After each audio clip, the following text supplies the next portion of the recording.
Good morning, Calm Parents, and welcome back to another episode of Parenting Teens with Dr. Cam. I'm your host, Dr. Cam.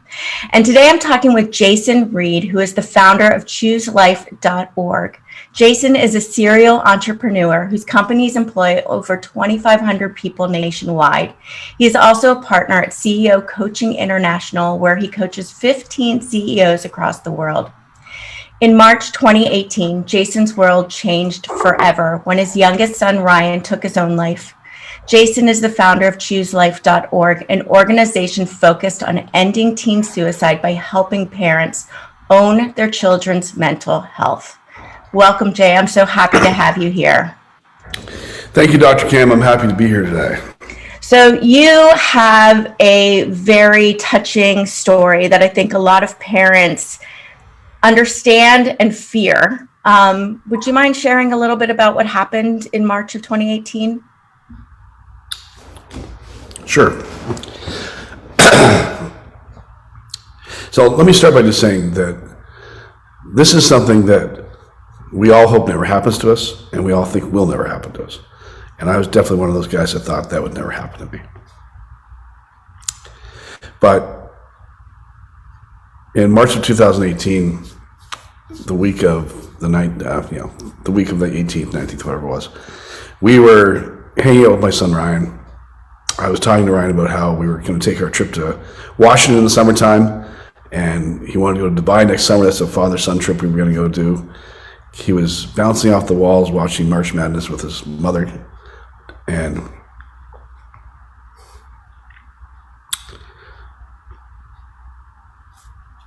she literally said to him, "Hey, you have to always watch this with me." And he said, "I'll always watch it with you." Fast forward a couple of days later, Kim and I go on vacation to Mexico to celebrate her birthday, and we get a individual text from Ryan saying goodbye. And that night, he took his life. We raced back from Mexico, and he spent 5 days in the hospital when we finally took him off of life support. We did not see, and I did not recognize the signs that Ryan had changed. Ryan did his best to hide it from us, as he said in his letters, but that's not, well, as I look back, I saw there were signs. I didn't realize there were signs. But I was definitely the guy who thought that would never happen to me, or my wife, or my kids. And Ryan had just literally turned 14. So after this happened, I decided I had to do something to help parents understand what I went through so they don't have to go through it. Now, I'd like to shift the conversation, if I can, away from suicide, because even though it is one of the leading causes of death for our kids, it's not likely going to happen to you and your families. But there is something that is likely happening to you and your families. And the reality is that somewhere, depending where you want to get your stats from, upwards of 30% of kids in the last 12 months have been experiencing some kind of major depression episode. And up to 40% of kids have high anxiety levels. And so there's a 3 or 4 out of 10 chance that your child is struggling with their own mental health. Yeah. Not to the level Ryan did, but they're struggling. And some of those kids will go down the path and make bad mistakes, whether they want to or not. And by the way, when someone kills himself, it's not that they want to get away from you or their lives. They want the pain to end. And some kids are in a lot of pain. If that makes sense. Yeah.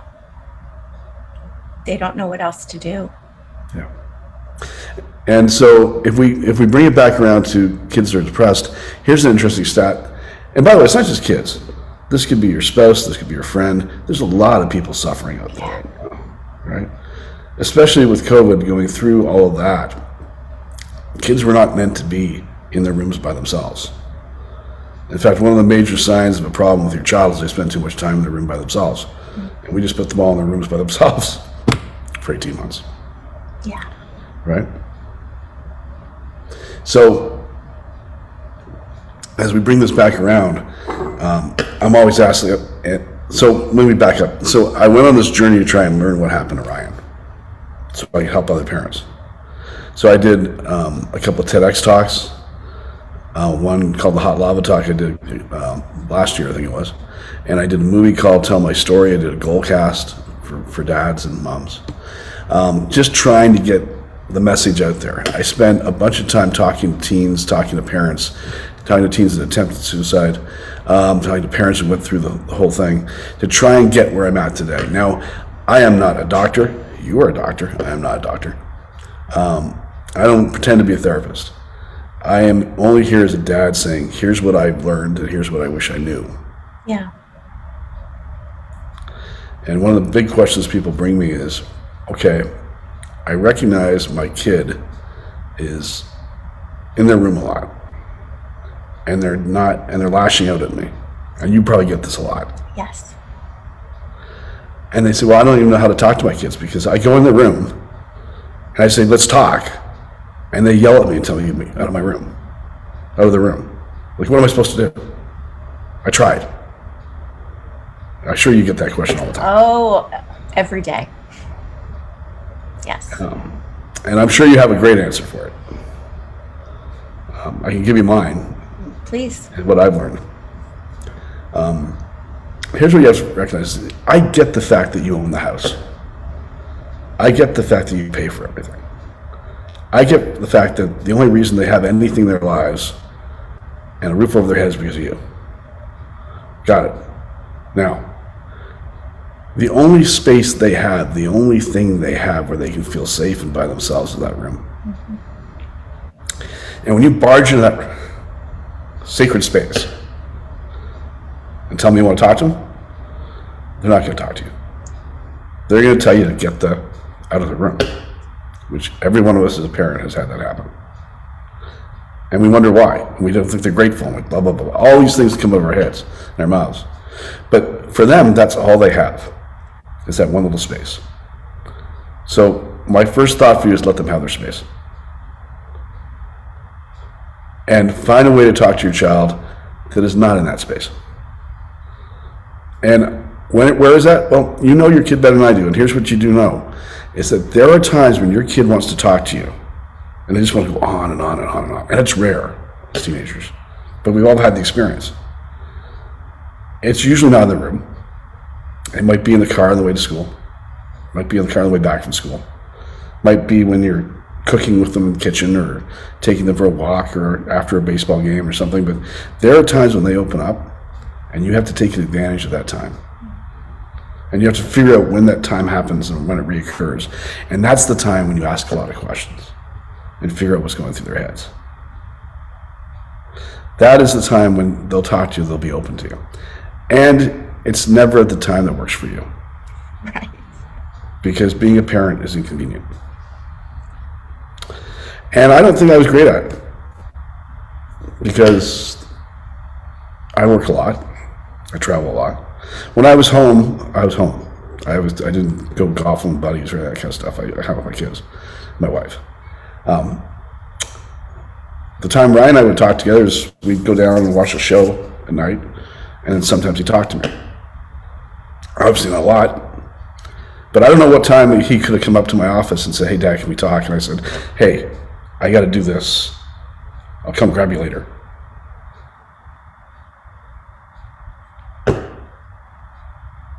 I don't know if I missed one of those times. Right? So it's inconvenient being a parent. The other thing you have to understand is and I hope you don't mind me going, No, please.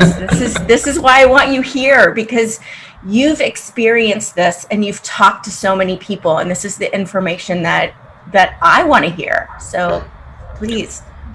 So this is stuff that I didn't understand because I've never experienced depression. Have I had a sad day? Yeah, I've had a sad day. Had an angry day? Yeah, I've had an angry day. But it's a day. It's like an hour. I get over it. People who are truly depressed and sad, it's like, or angry, it's for days and days and days, and they can't get out of it. And the one thing I realized is that, like, here I am in Southern California, and I'm looking outside my window. There's not a cloud in the sky. That's a blue sky. If I'm sitting here with someone who's depressed, truly depressed, they may see only clouds in that sky. Yeah. And I see a blue sky. And I'm looking at them going, what do you see? There's clouds. No matter what I say, as a dad, as a husband, as a friend, I'm not going to get that person to understand there's no clouds in the sky. Right. You're not going to change their mind. They see clouds. The only thing you can do, which I didn't know, is get them to talk about their clouds. Tell me what your clouds look like. Where are they? How big are they? Why do you think they're there? Are they always there? What do they mean to you? Do they ever go away? That's all you can do, is get them to talk about their troubles, their clouds. Yeah. And listen, and don't judge. Because you're not going to convince them you're wrong. And as you try,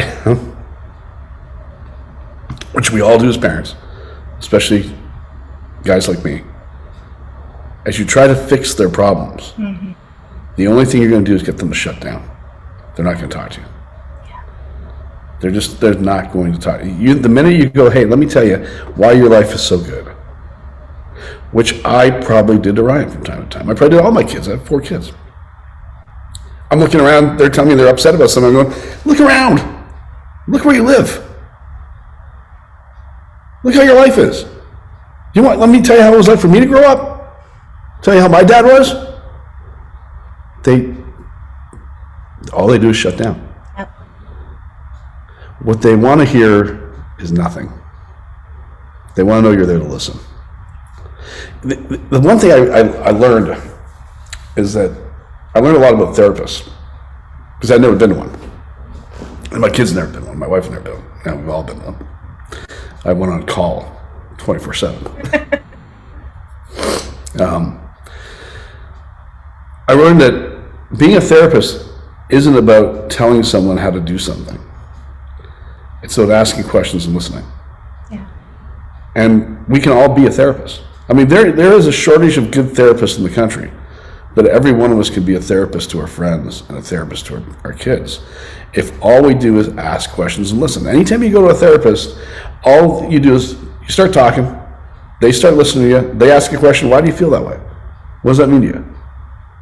How long has it been that way? And you talk and you talk and you talk, and your hour runs up, and you go, oh, that was great, I feel wonderful. Right. And they're like, great. They don't judge you, they don't tell you what to do. Maybe they give you a couple things to think about. Have you thought of it this way? But they do not tell you what to do. That is the mark of a really, I think it's the mark of a great therapist. What do you think, Doctor?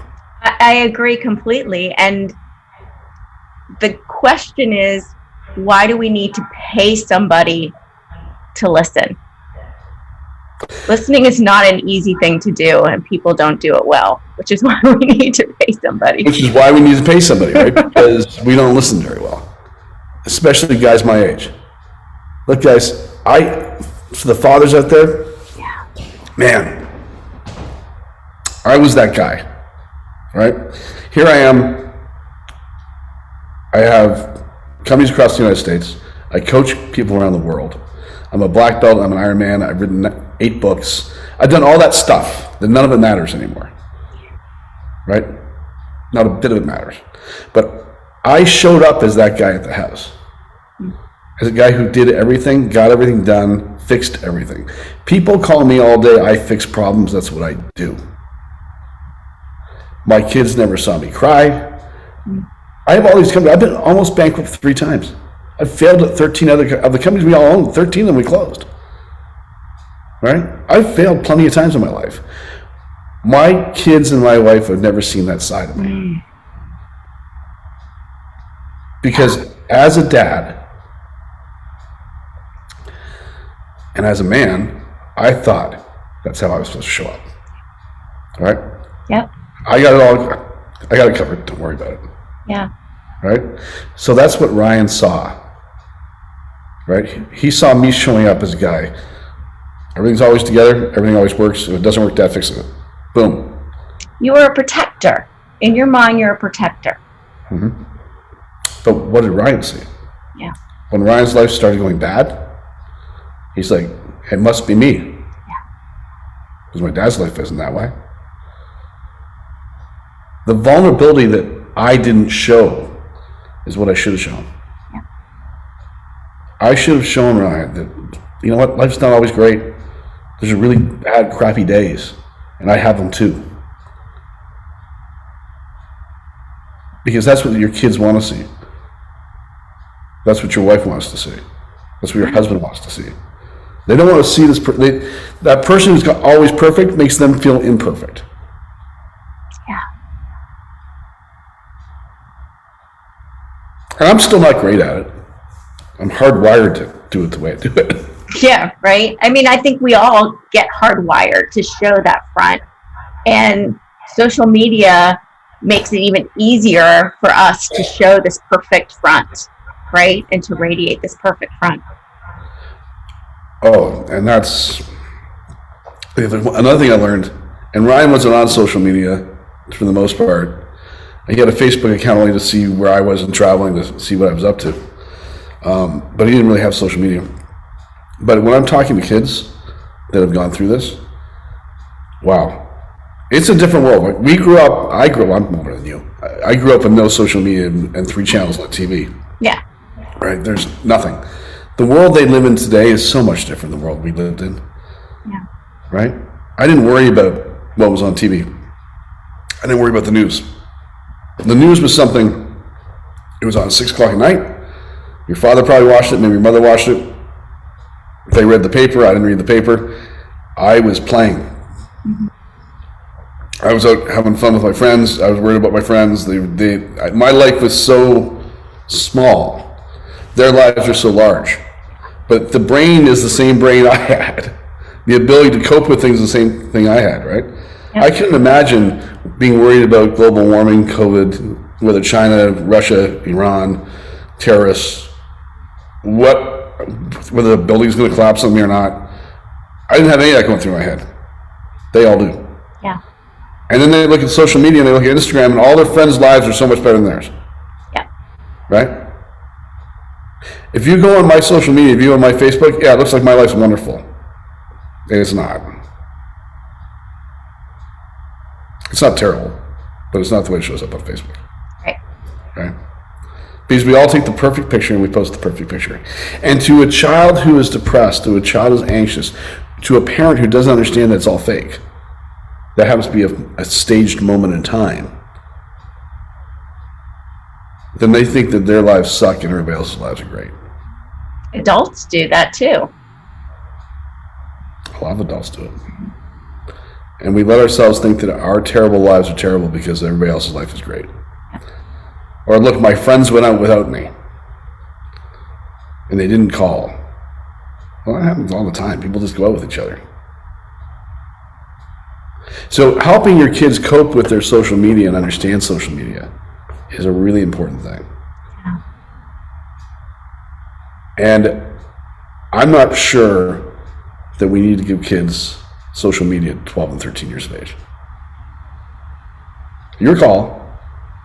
I did. I don't think I would again. Yeah. I'll tell you the one thing I wouldn't absolutely not do. And it comes back to the phone. You know how I said that I know you paid for the room and the house and everything? Here's where I changed my mind. That phone is yours. They are borrowing it. Mm-hmm. It's not their phone. They don't have a phone. They're borrowing your phone. Which means that anytime you want to go look at that phone, it's your phone to look at. They do not have a right, in my mind, to privacy as a 13, 14, 15-year-old kid on a phone.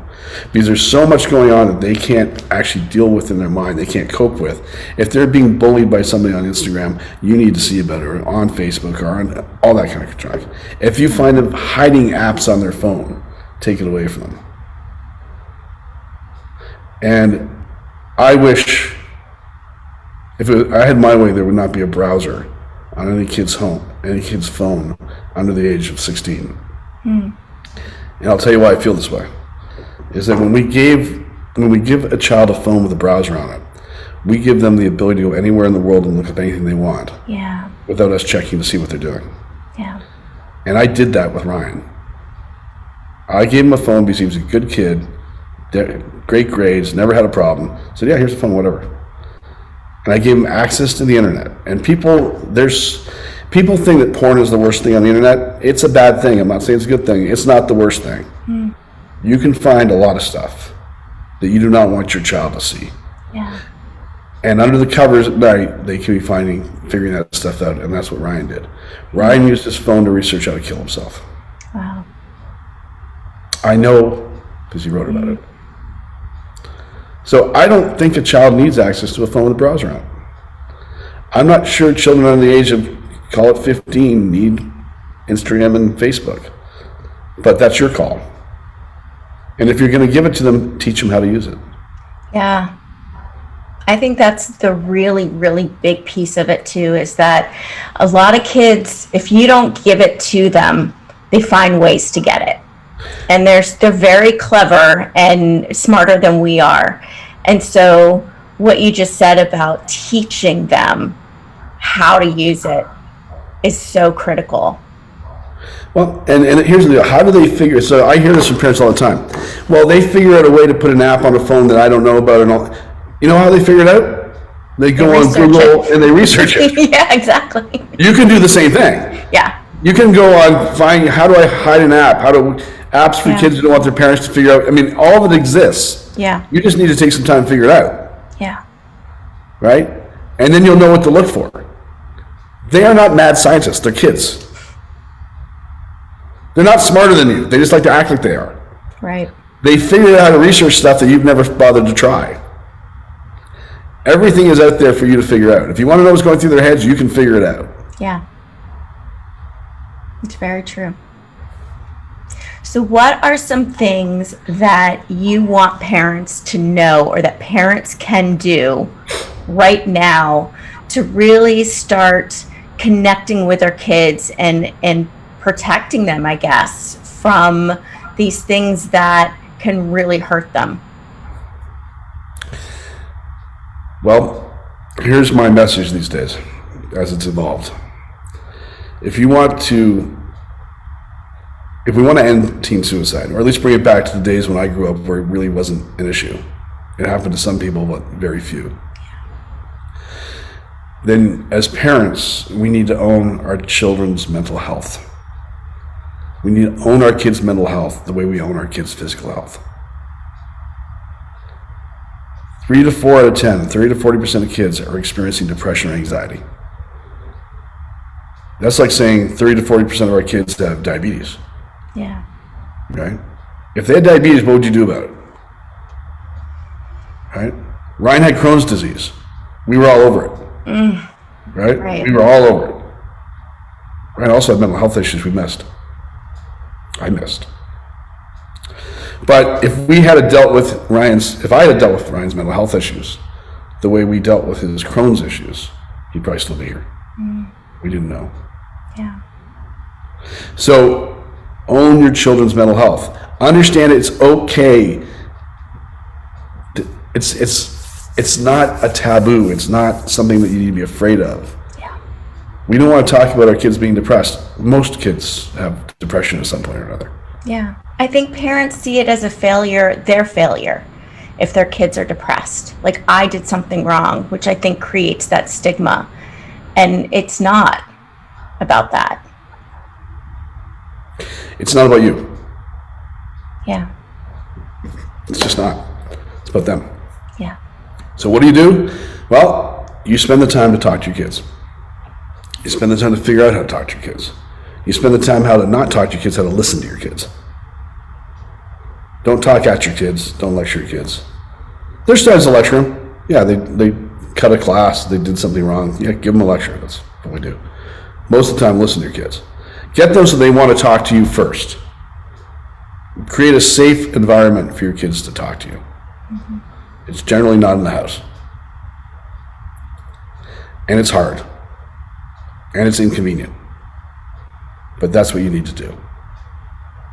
get a coach. Somebody can help you. Because it's not easy to do yourself. Yeah. And don't be embarrassed that I don't know what the hell I'm doing. Because none of us do. No one does, right?